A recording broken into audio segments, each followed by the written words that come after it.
Hi friends, তোমরা সকলে কেমন আছো? আশা করি তোমরা সকলেই ভালো আছো। আজকে তোমাদের কাছে নিয়ে এলাম একটা নতুন ধরনের রেসিপি।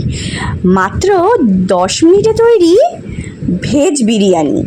ঠিক শুনেছো, মাত্র 10 মিনিটে তৈরি ভেজ বিরিয়ানি। তো হাতে যদি একটুও সময় না থাকে অথচ বিরিয়ানি খাবার খুব ইচ্ছা হয়েছে, তাহলে এই বিরিয়ানিটা অবশ্যই বানিয়ে খেও।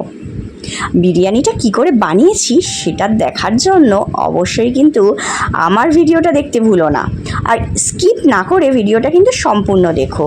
ভিডিওটা দেখার পর যদি তোমাদের ভালো লাগে তাহলে একটা লাইক করে দিও, আর তারপরেও যদি তোমাদের ভিডিওটা দেখে কিছু জানবার ইচ্ছা হয় তাহলে কিন্তু কমেন্ট করতে ভুলে যেও না। আর শেষে বলবো, যদি বন্ধুদের কাছে ভিডিওটা পাঠানোর ইচ্ছা হয় তাহলে কিন্তু শেয়ার করে দিও। Thank you.